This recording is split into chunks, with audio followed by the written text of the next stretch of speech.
Hello and welcome back to the Perception Podcast, where we just see things a little bit differently. I'll just say right from the start that obviously, as you can probably tell from my voice, I'm not quite feeling myself, but I still wanted to pop on today and kind of try out something new that I wanted to kind of give a go, and that's these kind of shorter episodes that are going to be, I want to separate from the normal interview style episodes, which are going to be a little bit longer, and obviously we go into depth with the guests that I have on, hopefully, go to depth about what they do and kind of how they link to the podcast in their own special way. But I kind of wanted to do these 10, 15 minute long ones just to kind of talk about one specific topic, go really in depth about that, give my opinion on it. Just really opinion based and just really quick and snappy, so hopefully it's easier for you guys to listen as well, because I know they can often drag on and stuff like that. But yeah, I just wanted to kind of trial it out, see what you guys thought about it. But yeah, just hopefully this will give me the freedom to kind of put them out more while I go back to school. And obviously, this is my last year of proper school, so I really need to focus. So I thought this was the best of both worlds.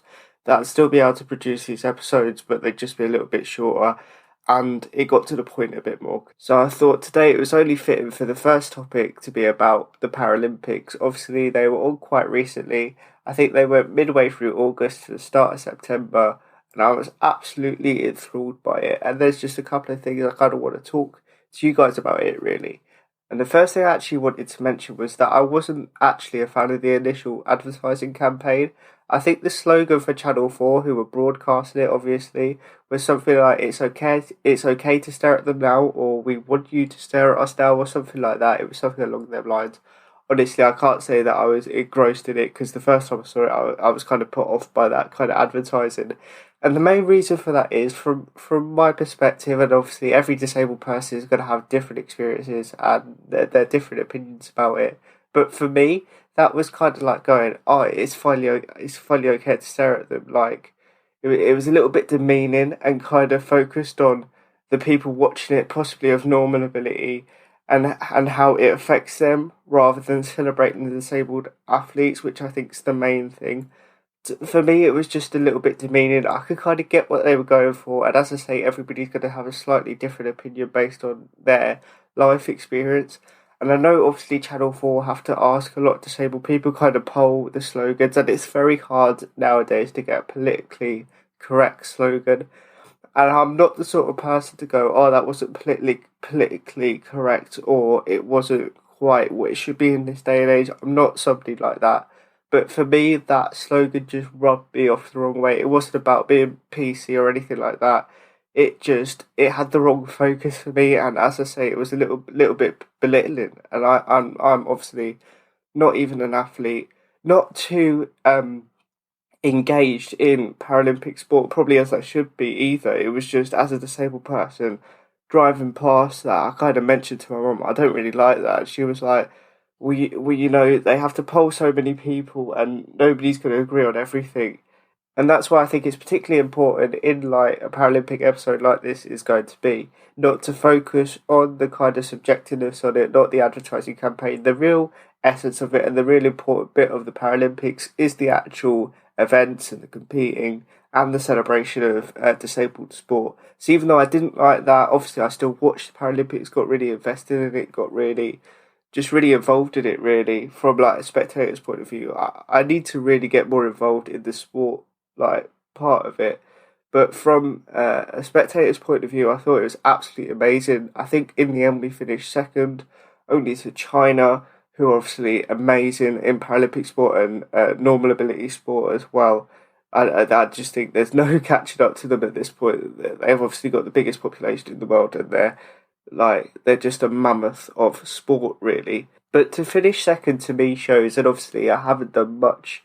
I haven't done as much research as I probably have done. I don't know where we finished previously, but finishing second to me, obviously as an island, we obviously have quite a dense population, but it's still quite small in the grand scheme of things. Shows how much we do celebrate British Paralympic sport and how much we do invest into it, and compared to other countries. And although to many people, and to me included, it may not be as much yet. It may still seem like an afterthought and something we still have to keep developing, just like every aspect of society that's not quite right at the minute. It is encouraging to see that we are one of the leading nations and finishing second by quite a margin. Obviously, it was quite a big gap to China, but it wasn't really close. Second, third, and fourth. There was at least 5 medals in it, I think. Anyway, to see that we are in second and kind of pushing the boundaries in that way, but that was a real moment of me feeling proud of being British, and obviously with the combined efforts of the athletes, but for them to even be in that position, they have to have immense backing. As we know from the lottery backing of the normal Olympic team, they have to have a lot of money pumped into them to give them the facilities and stuff like that. And obviously, the athletes did amazing. But as I say, it was just a real proud moment to be British and just see the progress that we have made in that aspect. Also, as well, through the Tokyo Games, I actually found new sports that I'd never even heard of before. And obviously, being a disabled person, you hear of sports like bocce and stuff like that that the average person may not have even heard of before. And you do get a bit involved in disabled sport. But there are also events like wheelchair rugby that I'd never heard of, and then saw them that they were in an inside arena, and I was like, how is this going to work? But it was actually really entertaining, and I watched a lot of it in the end actually, and it ended up being something that I actually wanted to try because I'd never heard of it before, and just watching it and watching how they were able to play like a physical sport like rugby, but in wheelchairs and still enjoying it and still having a close, tight game, and it was a real spectacle to watch, and it wasn't clear that, oh yeah, this is disabled sport. It was just as entertaining as the normal rugby would be. For me, a lot more entertaining than normal rugby because I could understand it a lot more than all the little stupid rules that are in rugby, to me anyway. But yeah, that was a completely new sport, and obviously I watch the Paralympics every year. Being a disabled person, it's a really important event for me. And I've never seen that before, probably because I've just been ignorant, and it's probably going for ages, but I just never noticed it before.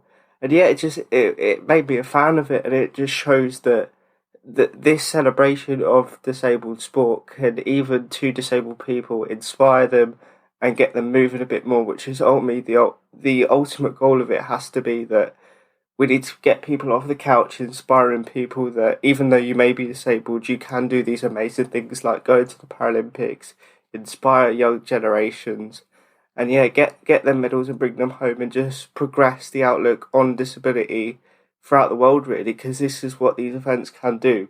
We don't even have to do it back in Britain, but we have to do it throughout the world. People that maybe aren't as progressive as we are, show them what disability can do for people and show them that these limitations are not bad things but something you can thrive under in different ways. And it definitely showed me as well that I need to stop being so lazy and introverted, and when people and the council do offer me opportunities to go try these different wheelchair sports and disabled sports, I kind of always go, no, that's like kind of not my scene, I can't be bothered to do stuff like that. But maybe if I had of, maybe they've offered me wheelchair rugby in the past, I haven't even noticed, and I've kind of just dismissed it. Maybe if I had tried that, it would have given me like a real passion for it, like even watching it did, and that could have been a great outlet for me. So I definitely need to look into doing disabled sports a little more thoroughly and see what is out there for me and see what the different options are. See if it can kind of get me out of the house a bit more, and as I say, give me an outlet to put all of these different feelings that I'm having into at the moment into something a bit more productive. And for the final point that I wanted to kind of make on the Paralympics was just that I think it was really great to see that the kind of ex-Paralympian pundits kind of matched, if not outweighed, the normal Olympic pundits like Claire Baldwin and stuff like that. Because obviously for the normal Olympics, we have all ex-athletes weighing in and giving their opinions, and having ex-Paralympic athletes that maybe people don't even know, like I didn't even know half of them, and I follow quite closely. To see these different people might educate the younger generations a bit more on disabled sport and Paralympic sport, and again just stress the importance of it and stress the not only the people that are doing so well and thriving at the minute now that we are showing more attention to it, but also showing the people that were there when a bit less attention was being paid to it, and kind of paving the way for these new Paralympians to kind of come through. And I think it does kind of show as well that even though they are disabled and even though it is disabled sport, they can still give really good insight and really good analysis. And again, that disability is not a bad thing, but just something that you have to thrive under it, under new conditions and in new ways. I think it was a really important message as well that somebody as big as Claire Baldwin in the sporting industry was given the recap show at 7 p.m. because in previous years somebody like I'm gonna forget his name, but the guy in the wheelchair that does quite a lot of wheelchair basketball. Hopefully, I can get his name up in the visual of the podcast because that's annoying me now that I've forgotten it as a recording. But he was given kind of the spotlight that maybe Claire would have been given in previous years to talk about Paralympic sport in ways that she maybe not be able to because she doesn't have the experience of it. And she was kind of given the recap show so that she was given still a big spot and a big role in the Paralympics, but maybe wasn't the first one to do it. But the Paralympic athletes were given the spotlight to kind of analyse their own sports and give their own insight, something that they know firsthand, and that the normal ability pundits were kind of given the backseat and let them kind of thrive in this new spotlight. I think that sent a really important message, and that's something that was really highlighted in my mind anyway, and something again that I was just really proud of and felt the need to kind of talk about here. But overall, I think the Paralympics were absolutely amazing. I can't wait till I think it's Paris 2024 now is the next one. I think that's when the next Olympics is anyway.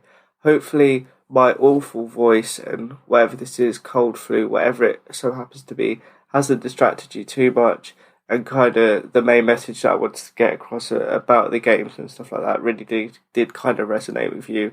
Hopefully you enjoyed this kind of shorter style of the podcast. I think it's more digestible. It's something that you can listen to a lot quicker and kind of gets the point across rather than me rambling on for 45 minutes without a guest, because I think that can get a bit stale. But if you did enjoy this new form of the podcast, remember to like, subscribe, download, share. As always, really do appreciate it. Thank you for the immense support on the Yvonne Newbold podcast. She's a great friend of mine, and just seeing the support and that was absolutely fantastic.